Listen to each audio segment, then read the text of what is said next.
My name is Vangelis Vitalis. I'm the New Zealand Chief Negotiator for the EU-New Zealand Free Trade Agreement negotiations, which have almost finished now, our 10th round of negotiations. The 27 member states of the European Union are a critical market for us, our third most important international market for New Zealand, and our largest market where currently we don't enjoy a preference. And to be blunt about it, that means that New Zealand exporters into the European Union market are at a disadvantage compared to their competitors. 8.4% tariff, for example, applies to our kiwi fruit.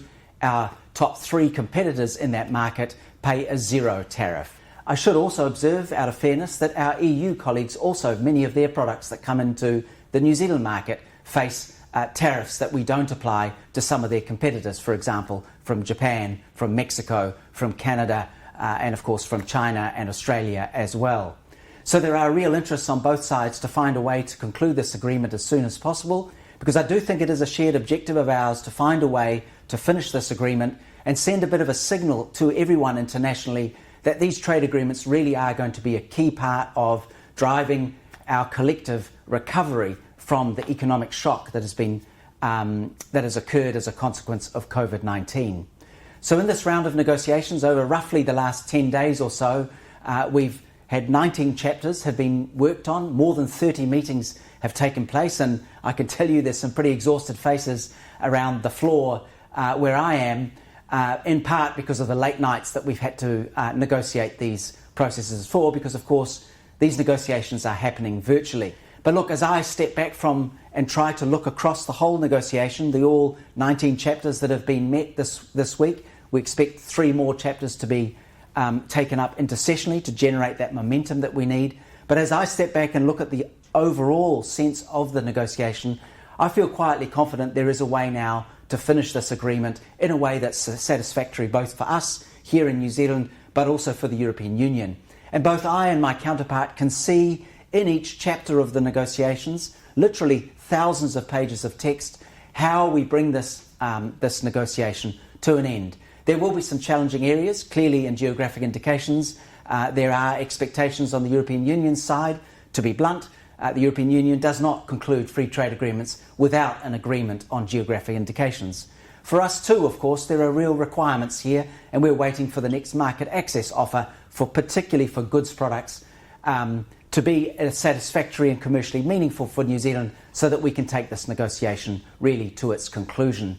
While we wait for that market access offer to emerge from the European Union, we need to make sure all the other pieces are in place so that when we finally get the offer that we need, that we can bring all the other pieces together.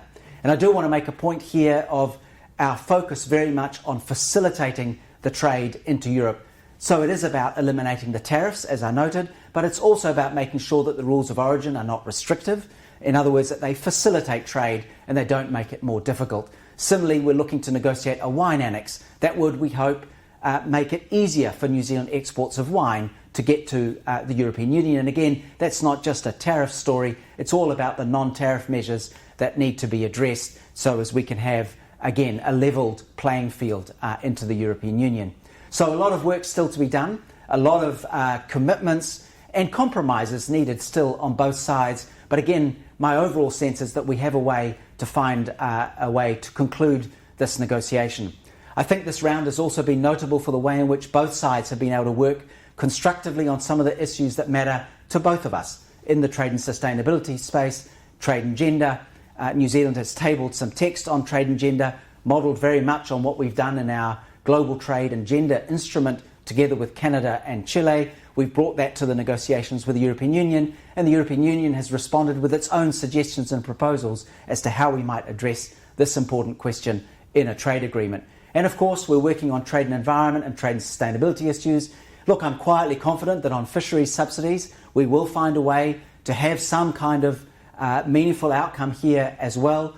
And also, I think it was interesting this latest round because of the way in which the European Union has been able to work with us a bit on the fossil fuel subsidies text. So look, I look forward to updating you again at our next round of negotiations, where I hope we have made further progress and we'll find a way to conclude this agreement as soon as possible. Thank you very much.